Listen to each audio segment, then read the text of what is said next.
आज ही Doubtnut app download करें। Doubtnut पर होगा अब आपके सभी मैथ्स, केमिस्ट्री, फिजिक्स और बायोलॉजी डाउट्स का सफाया।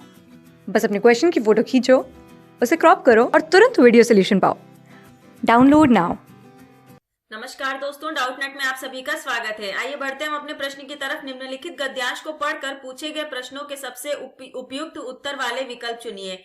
आज शिक्षक की भूमिका उपदेशक या ज्ञानदाता किसी नहीं रही, वह तो मात्र एक प्रेरक की शिक्षार्थी स्वयं बन सके। उनके किशोर मानस को ध्यान में रखकर शिक्षक को अपने शिक्षण कार्य के दौरान अध्ययन अध्यापन की परंपरागत विधियों से 2 कदम आगे जाना पड़ेगा, ताकि शिक्षार्थी समकालीन यथार्थ और दिन प्रतिदिन बदलते जीवन की चुनौतियों के बीच मानव मूल्यों के प्रति अडिग आस्था बनाए रखने की प्रेरणा ग्रहण कर सके। पाठगत बाधाओं को दूर करते हुए विद्यार्थियों की सहभागिता को सही दिशा प्रदान करने का कार्य शिक्षक ही कर सकता है। भाषा शिक्षण की कोई एक विधि नहीं हो सकती। जैसे मध्यकालीन कविता में अलंकार, छंद, विधान, तुक आदि के प्रति आग्रह था, किंतु आज लय और प्रवाह का महत्व है। कविता पढ़ाते समय कवि की युग चेतना के प्रति सजगता समझना आवश्यक है। निबंध में लेखक के दृष्टिकोण और भाषा शैली का महत्व है और शिक्षार्थी को अर्थ ग्रहण की योग्यता का विकास जरूरी है। कहानी के भीतर बुनी अनेक कहानियों को पहचानने और उन सूत्रों को पल्लवित करने का अभ्यास शिक्षार्थी की कल्पना और अभिव्यक्ति कौशल को बढ़ाने के लिए उपयोगी हो सकता है। कभी कभी कहानी का नाटक में विधा परिवर्तन कर उसका मंचन किया जा सकता है।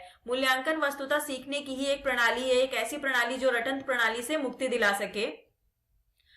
दिला सके, परंपरागत सांचे का अनुपालन न करे, अपना ढांचा निर्मित कर सके। इसलिए यह गांठ बांध लेना आवश्यक है कि भाषा और साहित्य के प्रश्न बंधे बंधाए उत्तरों तक सीमित नहीं हो सकते। शिक्षक पूर्व निर्धारित उत्तर की अपेक्षा नहीं कर सकता। विद्यार्थियों के उत्तर सांचे से हटकर किंतु तर्क संगत हो सकते हैं और सही भी। इस खुलेपन की चुनौती को स्वीकारना आवश्यक है। अब दोस्तों, आपसे इसी गद्यांश से जुड़ा हुआ एक प्रश्न पूछा जा रहा है। आधुनिक कविता में महत्वपूर्ण है। आपके 4 विकल्प दे रखे हैं। पहला विकल्प है लय और प्रवाह, दूसरा विकल्प है छंद और अलंकार, तीसरा विकल्प है भाषा और शैली और चौथा विकल्प आपका है मानवीकरण और विम्ब विधान।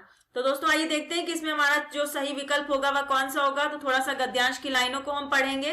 दोस्तों, यहाँ पर क्या कहा जा रहा है कि भाषा शिक्षण की कोई एक विधि नहीं हो सकती।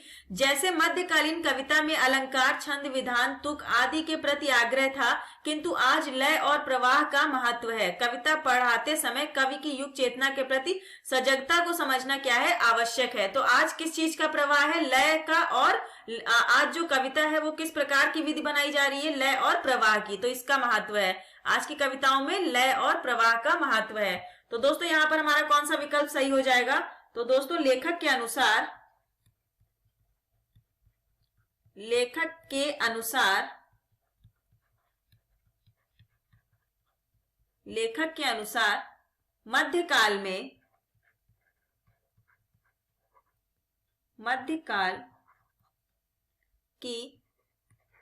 मध्यकाल की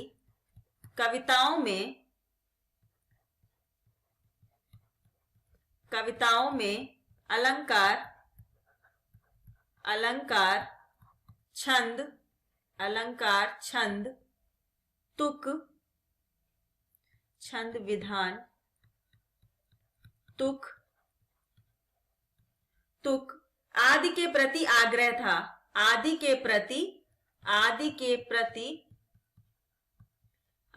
प्रति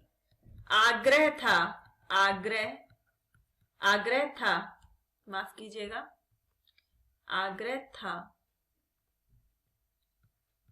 किंतु अब यहां पर अगर आज की बात करें तो लेकिन किंतु आज के समय में क्या हो गया है, किंतु पहले तो ऐसा था कि रस, छंद, अलंकार के जो था वो प्रति आग्रह था, किंतु आधुनिक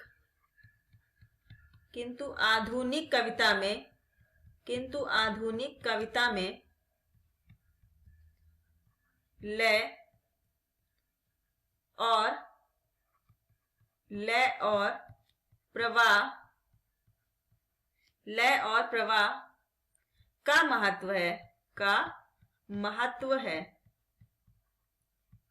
तो दोस्तों, देखा आपने कि लेखक क्या कहना चाह रहा है। तो लेखक का कथन यह है कि मध्यकाल में जो कविताएं हमारी कही जाती थी उसमें क्या होता था, उसमें जो रस छंद और छंद विधान इन सब की महत्ता होती थी। लेकिन आज की जो आधुनिक कविताएं हैं उसमें क्या हो रहा है, उसमें जो लय और प्रवाह का महत्व है।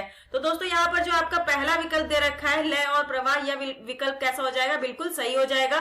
ये जो छंद और अलंकार, भाषा और शैली और मानवीकरण और विम्ब विधान, ये जो आपके विकल्प दे रखे हैं ये कैसे हो जाएंगे, यह विकल्प बिल्कुल गलत हो जाएंगे। तो दोस्तों यहाँ पर जो हमारा सही उत्तर हो जाएगा वह कौन सा हो जाएगा, हमारा जो सही उत्तर होगा, सही